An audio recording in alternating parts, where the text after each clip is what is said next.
Tonight on ONEIL After Dark, Trash Day Night Football is in the spotlight once again as the Texans take on that pygmy thing in Jersey.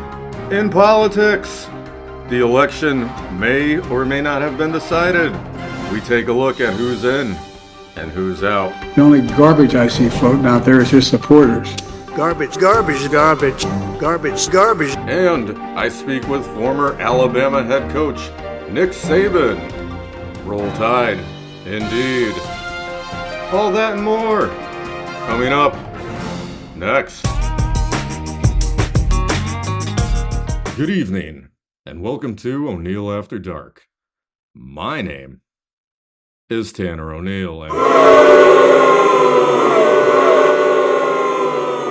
solid. Tonight's top story is the election, and even though this was previously recorded, our comprehensive, never-compromised election reflection results are in. Voters, or just random people, made their voices heard on Tuesday. We go now to some of the madness that is Election Day in current America.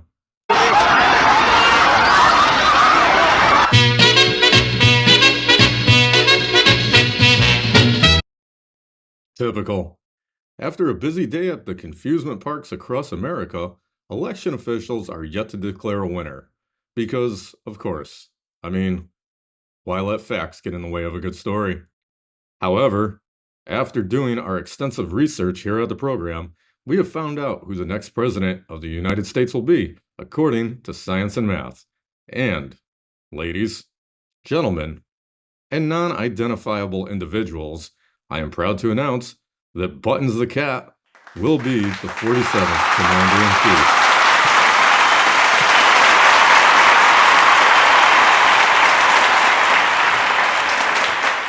The evidence was provided by this graph here.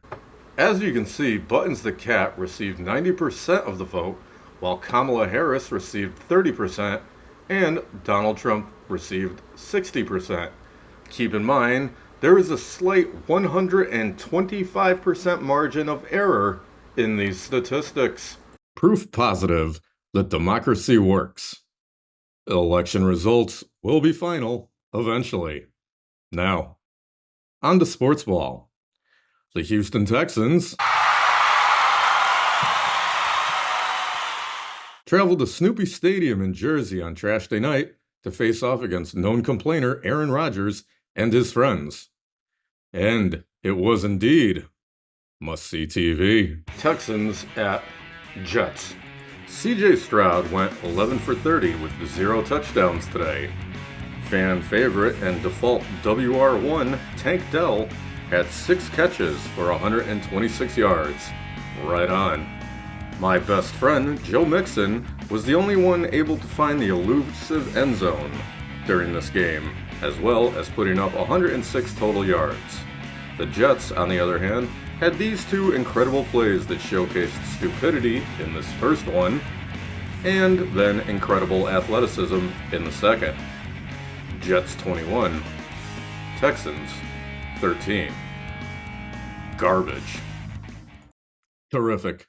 The Texans' next matchup is on Sunday night as they host the Detroit Lions.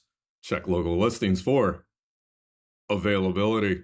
In local news, Detroit superfan and substandard fantasy football participant Lane Romansky is back in the news for several alleged offenses, including, but not limited to, jaywalking, embezzlement of funds, and harboring an escaped walrus, just to name a few. Since the end of August, authorities have been searching high and low for Leon the Walrus, who escaped from the local maritime zoo and aquatic friendship center for excellence.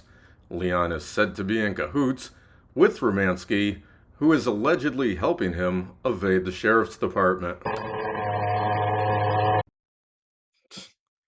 The man is just a complete menace to society. Since the escape, walrusing crimes have increased significantly. Crime Stoppers is asking townsfolk to like, share, subscribe, and comment if they have any information as to the whereabouts of either of these 2 creatures. And with that being said, We'll be right back. He is the person who stood at this very spot. The only garbage I see floating out there is his supporters. When he called us all garbage, garbage, garbage, garbage, garbage, garbage is the hottest thing right now.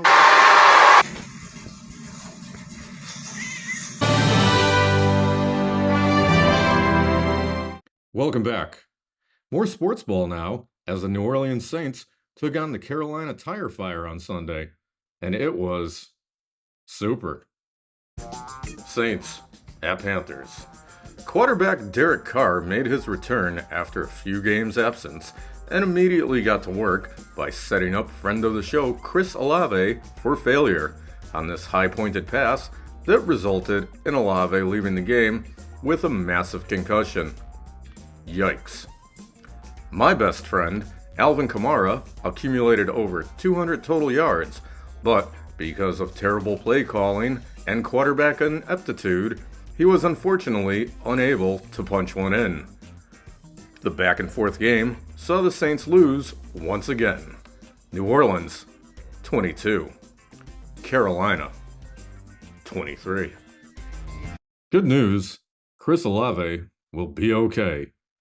And in better news, the Saints have fired Dennis Allen. Also, to the Saints organization, I am available for the head coaching vacancy. I mean, how much worse could it get? This week, I spoke with Alabama legend Nick Saban, mostly about sports and news for reasons.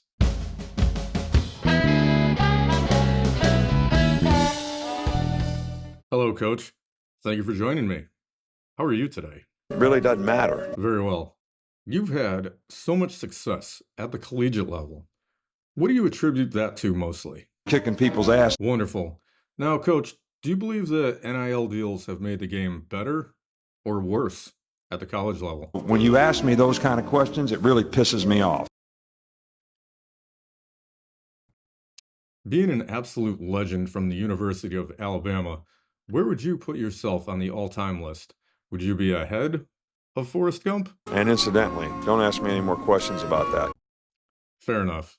Since you left the head coaching position at the University of Alabama, do you feel that the program has taken quite a nosedive? And it really, sort of, if you want to know the truth about it, pisses me off.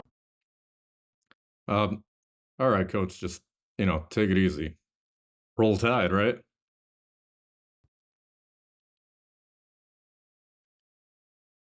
All right, Coach. Thank you for your time. Any parting comments for the viewers today? Appreciate your interest in the game.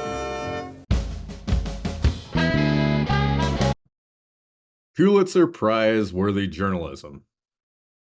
You're welcome. It's still fall, so it's time for another fall food segment.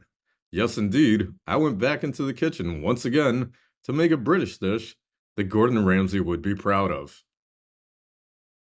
Aye, shepherd's pie. Fantastic. Of course, I followed all the instructions, and this was the result.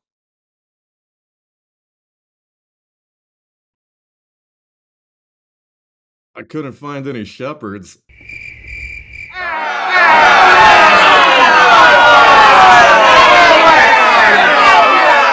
Well, that's going to do it for tonight.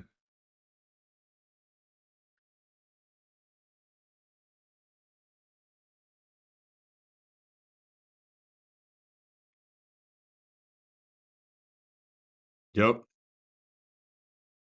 Join us next time when we certify the election results and talk more sports and broccoli. Thanks for watching ONEIL After Dark. My name is Tanner ONEIL.